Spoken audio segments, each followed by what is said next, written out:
এখানে বসা যায় না ভাই? জায়গা সুন্দর না? আসেন এখানে বসেন না কেন? এই কথা বলা যাবে না। আপনাদের আবার আলাদাভাবে বলা লাগবে।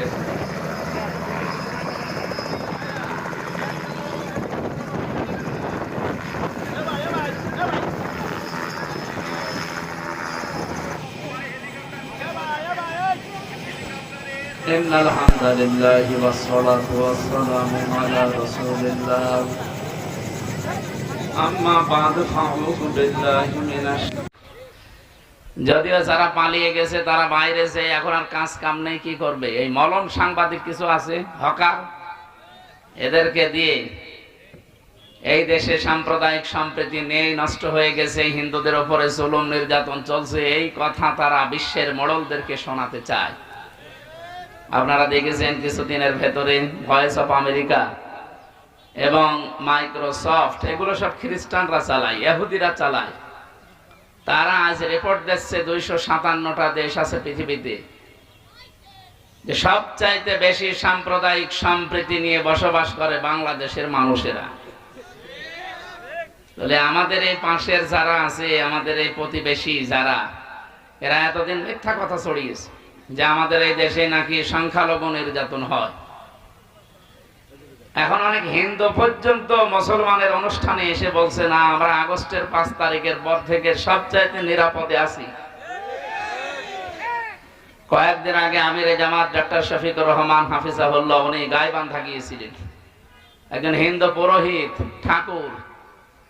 ওনার আগে বক্তব্য দিতে গিয়ে জানিয়েছে যে এই দেশে আমরা সবচাইতে বেশি নিরাপদে আছি এখন আগস্টের 5 তারিখের পরে। ওনারা বিশ্বাসও করেন এই দেশে যদি সত্যি ইসলাম চলে আসে তাহলে আরো নিরাপদে থাকবো বলে আমরা বিশ্বাস করি। তাহলে আমরা চাচ্ছি যে যারা নিরাপদে আছে আমরা আরো নিরাপত্তা দিতে চাই, আর এরা সারা বিশ্বের মোড়লদের শুনিয়েছে এখানে কোনো নিরাপত্তা নেই, এখানে রেপ করা হয় হিন্দু মেয়েদের। বলে নাউজুবিল্লাহ। এই বাংলাদেশের ইতিহাসে কোন মন্দির ভেঙে মসজিদ বানানো হয়েছে পেয়েছেন আপনি? শুনেছেন? অথচ যারা সাম্প্রদায়িক সম্প্রীতির কথা বলে তাদের দেশে মসজিদ ভেঙে ভেঙে মন্দির বানানো হচ্ছে। সারা বিশ্বে আমরা দেখি কেউ মাটির নিচে গ্যাস পায়, তেল পায়, সোনা পায়, রূপা পায়, আর ও শয়তানরা শুধু মসজিদ মানে মন্দির পায় মাটির নিচে। তাও যেখানে সেখানে পায় না, যেখানে মসজিদ আছে ওই মসজিদের নিচে নাকি 500 বছর আগে মন্দির ছিল। আপনারা আমাদের প্রতিবেশী তো পাল্টানো যায় না, চরিত্র সংশোধন করা যায়। এই জন্য আহ্বান জানাবো, বড় আশা নিয়ে এবং দরদ নিয়ে বলছি, আপনারা আল্লাহর বান্দা, আপনারা মানুষ। ওয়ালাকাদ কাররামনা বানি আদম, আল্লাহ তাআলা বলেন বনি আদম সন্তানকে আমি সম্মানিত করেছি। এই হিসাবে মানুষ পদবাচ্য আমরা যারা বিবেচিত তারাই সম্মানিত, সে যে ধর্মের লোকই হোক। কথা বুঝতেছেন? নবীজি মসজিদে নববীতে বসে আছেন, হঠাৎ তিনি দাঁড়িয়ে গেলেন। সাহাবীরা জিজ্ঞাসা করেন, হুজুর আপনি দাঁড়ালেন? বলেন এই যে একটা লাশ চলে যাচ্ছে। সাহাবীরা বলেন, হুজুর এটা ইহুদির লাশ, আপনার দাঁড়ানোর দরকার কি? বিশ্ব নবী বলেন, দেখো ইহুদি তাতে কি, সে তো আল্লাহর বান্দা, সে তো মানুষ। আল্লাহ তাআলা মানুষকে সম্মানিত করেছেন, সম্মান দিয়েছেন, আমি সেই হিসাবে দাঁড়িয়েছি। জোরে বলুন সুবহানাল্লাহ। মানবতার নবী, আমাদের নবী মুহাম্মদুর রাসূলুল্লাহ একটা ইহুদিকেও সম্মান দিয়ে তাকে তার লাশ দেখে দাঁড়িয়ে গেছেন। যে নবী মরা মানুষ দেখেও দাঁড়িয়ে যেতে পারে, তার দ্বারা জীবিত মানুষদের কোনো ক্ষতি হতে পারে আমরা বিশ্বাস করি। এ পৃথিবী প্রমাণ পেয়েছে তার দ্বারা কোনো ক্ষতি হয়নি। তার অনুসারী যারা সত্যিকারের তাদের দ্বারাও ক্ষতি হবে না ইনশাআল্লাহ। এই জন্য আপনারা থামবেন, কারণ আপনাদের বাপ দাদা পূর্বপুরুষ আমরা দেখেছি, আবার আল্লাহর ঘর কাবা শরীফ ভাঙতে এসে তারা কাসফিম মাকুল হয়ে গেছে। কি একেবারে চর্বিযুক্ত ঘাসের মতো মাটির সাথে মিশিয়ে দিয়েছেন আল্লাহ তাদেরকে। আপনারাও সেই পথে হাঁটতেছেন, আল্লাহর ঘরগুলো ভেঙে দিচ্ছেন। গত পরশুদিন একটা ঘর ভেঙেছে আল্লাহ। আপনারা মানুষ, পৃথিবীর প্রত্যেকটি ধর্মে অন্যায় করার কোনো কথা আমরা পাইনি। যত ধর্ম আমরা পড়েছি, কোন ধর্মে অন্যায় করার কথা আছে? অন্যান্য ধর্মীয় উপাসনালয় ভেঙে দাও, নষ্ট করে দাও আছে।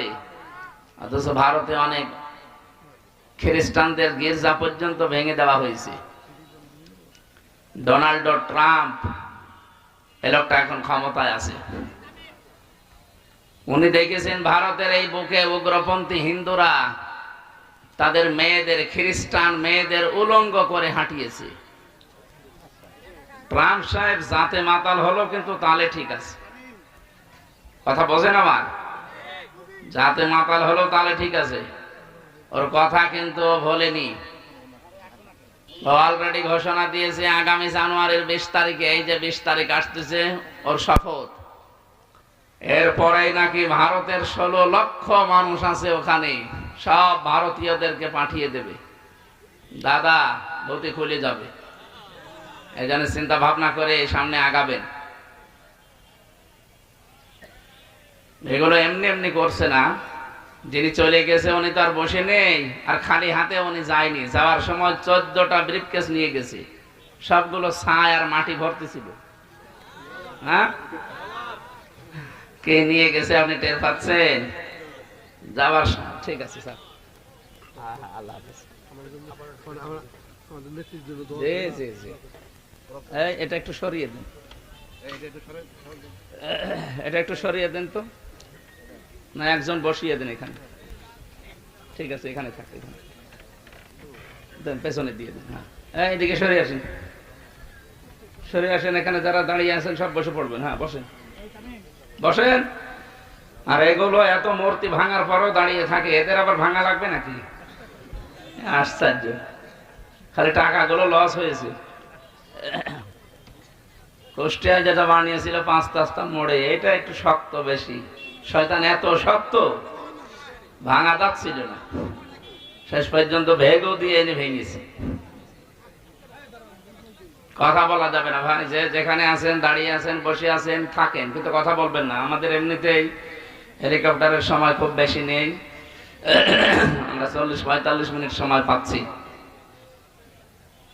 সুতরাং যারা এই মিথ্যা কথা ছড়িয়েছেন, আমরা রিপোর্ট দেয়নি, বিশ্বের খ্রিস্টানরা রিপোর্ট দিচ্ছে যে সবচাইতে বেশি মিথ্যা কথা বলা হয় ভারতের মাটিতে।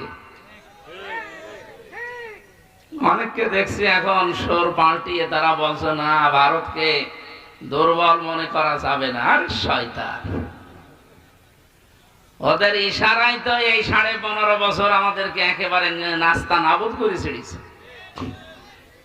আপনি রিপোর্ট দেখতেছেন, বিশ্বের রিপোর্ট গুলো এখন বাংলাদেশে 100 জনের প্রায় 95 জন মানুষ এখন এই উগ্রপন্থী হিন্দুদের বিরুদ্ধে। ভারত বিরোধী না, ভারত আমাদের প্রতিবেশী, সেখানে মুসলমান হিন্দু অনেক জাতি আছে।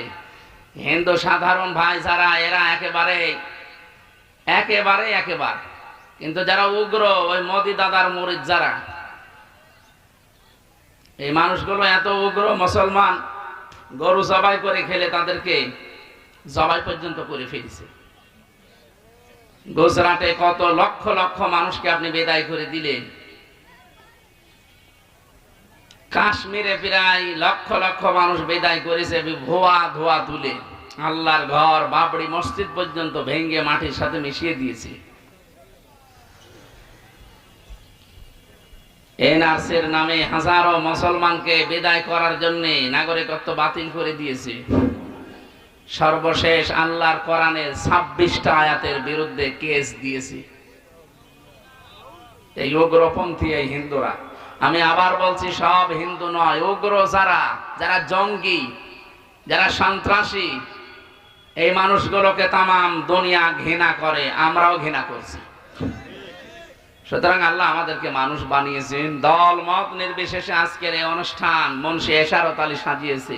এটা শুধু মুসলমানদের জন্য না, মানুষ পদবাচ্চি আমরা যারা বিবেচিত, সবার জন্য আজকের এই অনুষ্ঠান। কথা বলেন ঠিক কিনা? সুতরাং মানুষ হয়ে যারা এসেছেন, খুশি হয়ে বলেন আলহামদুলিল্লাহ।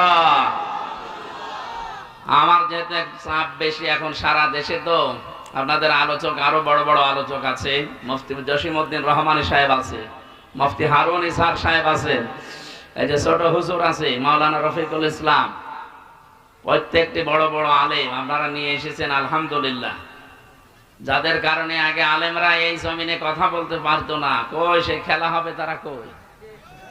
সব খেলা খেলতে পালিয়ে গেছে। আলেমদের সাথে লাগতে আসবেন না। এখন আবার কিছু মানুষ দাদাদের উস্কানি পেয়ে তারা যেন পাগল হয়ে গেছে। সবাই না, একটা মাজলুম সংগঠন বিএনপি, জামাত, এই দেশে 14 দল বাদ দিয়ে যারা আমরা ছিলাম সবাই মাজলুম।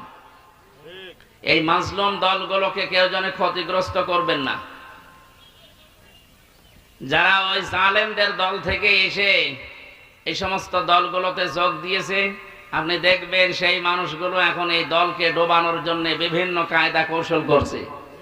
আমি নাম ধরেই বলছি, ফজলুল হক বাবু, এই জেলার যে নাটক করে ওইটা না, ওই কিশোরগঞ্জে বাড়ি, ও ছাত্রলীগের সভাপতি ছিল, সেখান থেকে বিএনপিতে যোগ দিয়ে এখন উল্টাপাল্টা কথা বাস্তবে মানুষকে শোনাচ্ছে, জানাচ্ছে, মনে করছে কি দেশপ্রেম তার। কোথায় ছিলেন 17 বছর আপনি?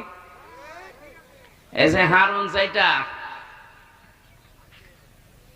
এটা এখন উল্টাপাল্টা কথা ছড়াচ্ছে এই কারণে। কেন এতদিন আপনার সাথে ছিল, কিছুও তো বলেননি, হঠাৎ করে আপনার কি হয়ে গেল? কারণ ও দেখতে পেয়েছে যে চাঁপাইনবাবগঞ্জে সেখানে জননেতা নুরুল ইসলাম বুলবুল, শিবিরের সাবেক সভাপতি, এনার যে জনপ্রিয়তা, আর চাঁপাইনবাবগঞ্জ বলা হয় বাংলাদেশের দ্বিতীয় কাশ্মীর। কথা বোঝেন? এই 15.5 বছরে যত জুলুম অত্যাচার হয়েছে সবচাইতে বেশি হয়েছে সাতক্ষীরা, 2 নম্বরে চাঁপাইনবাবগঞ্জ। সেখানকার মাজলুম মানুষগুলো সব ইসলাম প্রিয়। নুরুল ইসলাম বুলবুল যদি ওখানে দাঁড়াতে পারে, 100 জনের মনে হয় 98 জন মানুষ তাকে সাপোর্ট দেবে।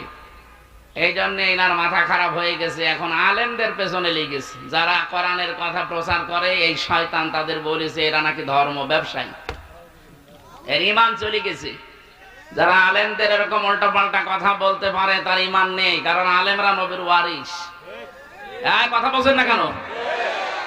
সুতরাং তাকে তওবা করা লাগবে, নয়তো তার জানাজা পড়া জায়েজ নেই। আর আমরা আশা করব যারা দায়িত্বে আছেন, আপনারা এরকম ক্যান্সার দেখলে সঙ্গে সঙ্গে বাদ দিয়ে দেবেন। এগুলোর দ্বারা এই মাজলুম সংগঠনটারও বদনাম হয়ে যাবে। তিল তিল করে শহীদ জিয়া এই দলটাকে তৈরি করেছিল, এ পর্যন্ত ঠিকই আছে। আর এই কিছু কোলাঙ্গারের কারণে যদি এখন নষ্ট হয়ে যায়, ডুবে যায়, এই 15 বছরে তো আপনি একদিনও জেল খাটেননি। যারা জেল খেটেছে তাদের মুখে কোনো কথা নেই, আপনি টের পান। আমি নিজে তো ভিকটিম, আমি দেখেছি জালেমরা সব নিয়েছে আমাদের এক জায়গায় রাখতো। কিসের বিএনপি, কিসের জামাত, কিসের হেফাজত, কিসের চরমনায়। আমি যাদের সাথে ছিলাম সবই 4 দল একসাথে। বাইরে আমরা মারামারি কামড়া কামড়ি করে বিভিন্ন জিনিস নিয়ে, আর ভেতরে জালেমরা সব আমাদের এক জায়গায় রাখি। সামনে যেন এটা আর না আসতে পারে সেই চেষ্টা করা লাগবে। কি কথা বলো না কেন? এখন আর দল বিদল নেই, আমরা মাজলুম। যেহেতু সংস্কার আরম্ভ হয়েছে বাংলাদেশে, আমরা চাই সব জায়গায় যেন সংস্কার করে যত জালেম আর জালেমদের দোষর ছিল সব বিদায় করে মাজলুম মানুষদেরকে, বৈষম্যের শিকার যারা ছিল তাদেরকে বসান। এটা এখন দেশের মানুষের দাবি। এই কথা বলে না কেন? ওয়ালা তাকফু মা লাইসা লাকা বিহি ইলমুন, হে নবী, সেটা জানে না যে সে যেন মুখ না খোলে। বাংলাদেশে এই রোগটা আমি এখন বেশি দেখছি, যেটা জানে না ওই বিষয়ে ফতোয়া দেয় বেশি। আজকে একজন বলেছে যে কোরআনে কারিমে রাজনীতির কথা নেই। আরে শয়তান, তোর পেটে বোম মারলে কোরআনের একটা আয়াত বলতে পারবি? কোরআনের রাজনীতি আছে না নেই এটা তো আমি জানি, আমি কোরআনের উপরে অনার্স মাস্টার্স করা আমার। তুমি যে বিষয়ে লেখাপড়া করেছো ওই বিষয়ে যদি কেউ ফতোয়া দেয়, জিজ্ঞাসা করে, সেই বিষয়ে কথা বলতে পারে। আপনার পেটে বোম মারলে সূরা ইখলাস শুদ্ধ করে বলতে পারবেন না। এমনকি আমার মেয়ে, ছোট মেয়ে, 4 বছর বয়স, তার মতন করেও আপনি পড়তে পারবেন না। আর আপনি ফতোয়া দিচ্ছেন যে কোরআনের রাজনীতি নিয়ে আলেমরা যেগুলো করে এগুলো ধর্ম ব্যবসা। বলেন নাউজুবিল্লাহ। এটা তো মারাত্মক রোগ, এটা একটা ক্যান্সার। ওয়ালা তাকফু মা লাইসা লাকা বিহি ইলমুন, যে বিষয়ে জানো না মুখ খুলবা না। এই জন্য আপনাদের সাবধান করছি, বেকার নিজের গোনার পাল্লা ভারী করাবেন না। জানেন না চুপ থাকবেন, যেটা জানেন ওইটা বলবেন। আজকে আমরা তেলাওয়াতকৃত যে আয়াত সূরা আহকাফ 9 নম্বর আয়াতটা পড়েছি, আমরা তাফসীর আকারে কথা বলবো ইনশাআল্লাহ। আপনাদের এখনো বড় বড় আলেম যারা আছে তাদের শোনাবে বিস্তারিত সময় নিয়ে। আমার যেহেতু সময় লিমিট করা আছে, এই জন্য আমরা প্রবেশ করছি সব বাদ দিয়ে। যে আল্লাহ আমাদেরকে দুপুর বেলা, এখন খাবারের সময় না, আমাদের গোডাউন তো হাহা করছে, কি কথা বল না কেন? এখন যত ভালো কথাই বলি আমাদের আসলে ভালো লাগবে না, তারপরও আপনারা অন্তত ধৈর্য ধারণ করে মনে করেন যে আজকে রোজা আছি, যদিও সকাল 9টা 10টা একবার খেয়েছেন নাকি, এক বেলা খেয়ে হাফ বেলা রোজা। তো এরকম মনে করে একটু কষ্ট স্বীকার করেন। এই যে মানুষ পিপিলিকার মতো আসতেছে, এটা কোরআনের জন্যে না হামজার জন্যে? কোরআন শরীফ যদি এখানে না থাকতো আর এই অনুষ্ঠানের সাথে যদি কোরআনের সম্পর্ক না থাকতো, হামজা কিসের? হামজার বাপ আসলেও আপনি আসতেন। এই জন্য আজকে থেকে সিদ্ধান্ত নিয়ে বাড়ি যাওয়া লাগবে ভাই, শুধু আসা না। এই মেয়ে লোক ভেতরে কি করে? এটা মেয়ে লোক না, পাগল হোক আর যাই হোক, মেয়ে লোক তো। এই আপনি বাইরে যান, ওরা তুইলে ওই মহিলা প্যান্ডেলে দিয়ে দেন, কি বলতে হয় বলো, মেয়েদের ওই জায়গায় পাঠিয়ে দেন।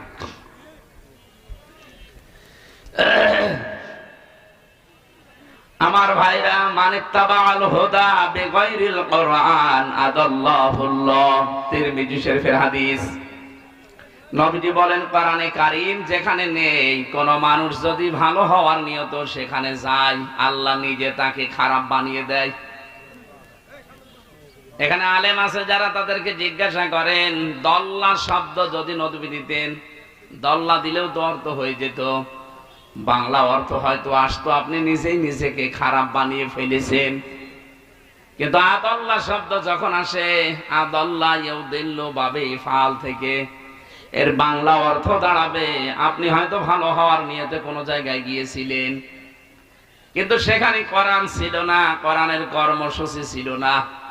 এই জন্য আল্লাহ নিজে দায়িত্ব নিয়ে আপনাকে আরো গোমরা বানিয়ে দেবে। ফরিদপুরবাসী, এটা রেকর্ড হচ্ছে, সারা দুনিয়ায় ছড়াচ্ছে, তামাম পৃথিবীর মানুষদেরকে বলছি, কোরআন যেখানে নেই, এটা হেদায়েতের মশাল হিসাবে আল্লাহ পাঠিয়েছেন। কি কথা বলেন না কেন? লা তুহসা আজাইবুহু ওয়া লা তুবলা গরাইবুহু ফিহি মাসাবিহিল হুদা ওয়া মানারিল হিকমা। নবীজি বলেন, কোরআনে কারীম আল্লাহ এমন ভাবে বানিয়েছেন, কোনদিন কোরআনের কথা পুরাতন হবে না, কোনদিন কোরআনের কথা অম্লান হয়ে যাবে না, যখনই শুনবেন তখন নতুন মনে হবে। এটা হেদায়েতের মশাল হিসাবে আল্লাহ দুনিয়ায় পাঠিয়েছেন। আর বিজ্ঞানের সূর্য মিনারের ভেতরে আছে, কিয়ামত পর্যন্ত যা আবিষ্কার হবে সবাইয়ের কাছে হাত পেতে থাকবে। জোরে বলেন আল্লাহু আকবার। এই হাদিসের মূল কথা হচ্ছে, কোরআনে কারীম যেখানে নেই, কোন মানুষ যদি সেখানে যায়, তার নিয়ত যতই ভালো থাকুক না কেন, আল্লাহ কিন্তু তাকে খারাপ বানিয়ে দেবে। কারণ একটাই, কারণ এই পৃথিবীতে একমাত্র হেদায়েত দিতে পারে মানুষকে কোরআন শরীফ। এক কথা বলেন না কেন? বলেন তো, শ্বশুরকে বাবা বলা যায় যাচ্ছে না নেই? হ্যাঁ, হুজুর ঘুমাচ্ছেন?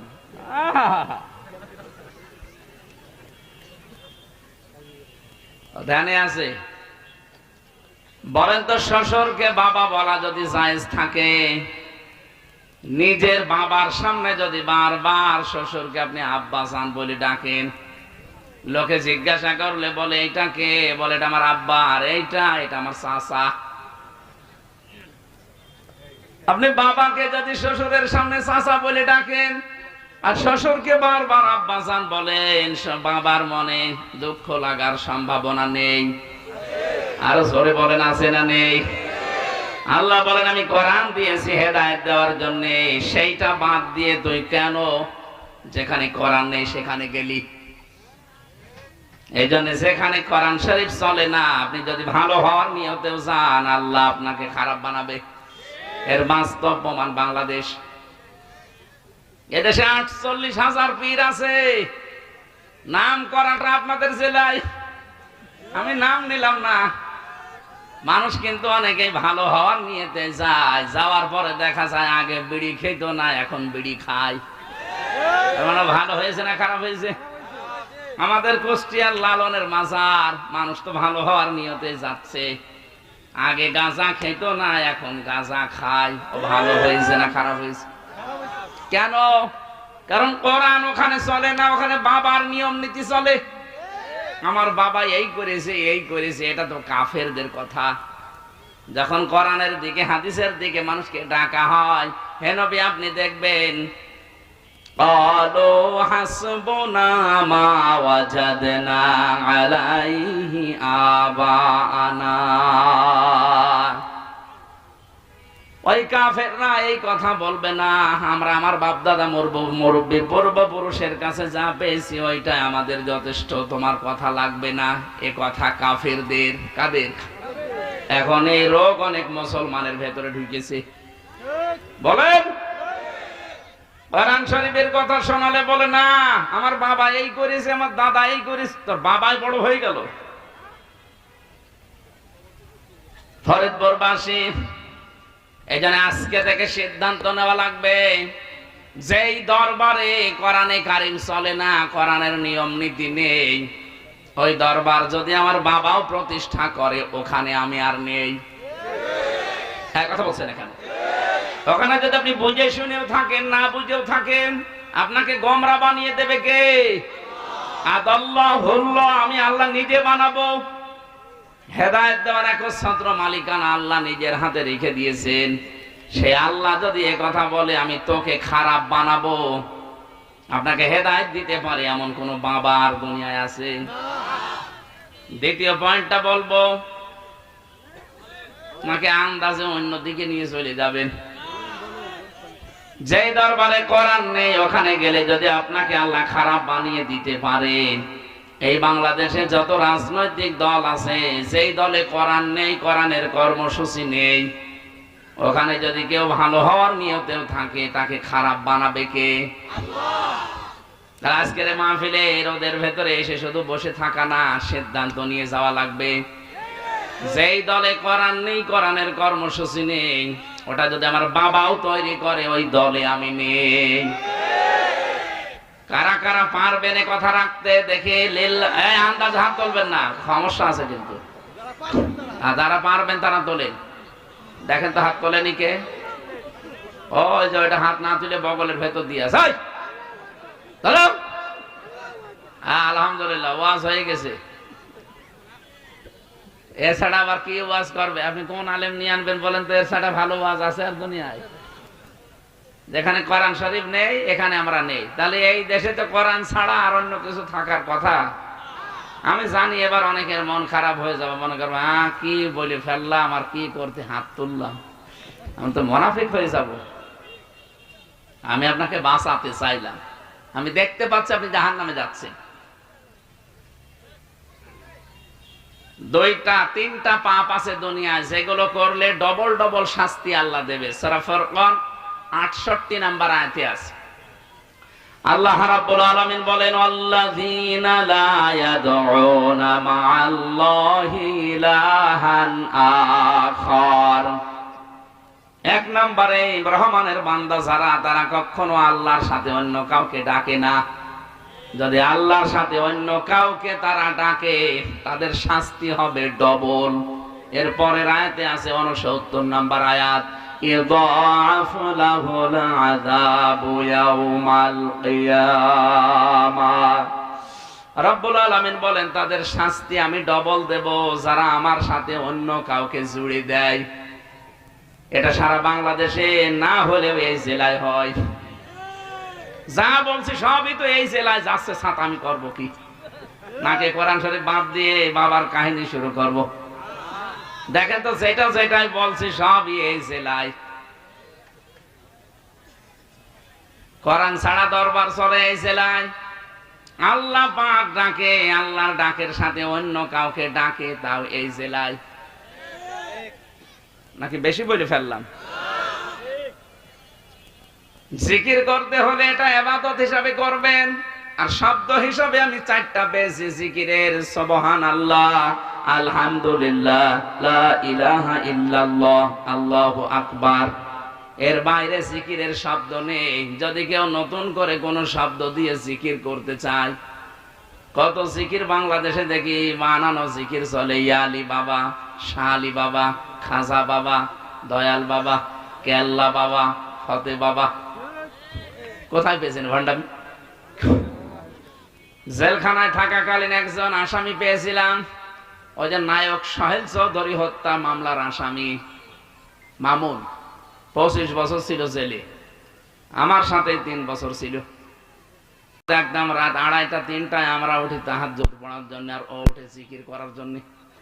তার সে জাত মতো জিকির করলে তো হয়, উঠেই শুরু করবে ইয়া রাসূলুল্লাহ, ইয়া রাসূলুল্লাহ। কি গো, মাওলানা মামুনুল হক আর আমি থাকতাম যেহেতু এক জায়গায়, একদিন ডাকলাম, ভাই এদিকে আসেন। কি জিকির করেন আপনি? রাসূলের ইশকে। ও ইশকে, এই জিকির আপনাকে শিখিয়েছে কে?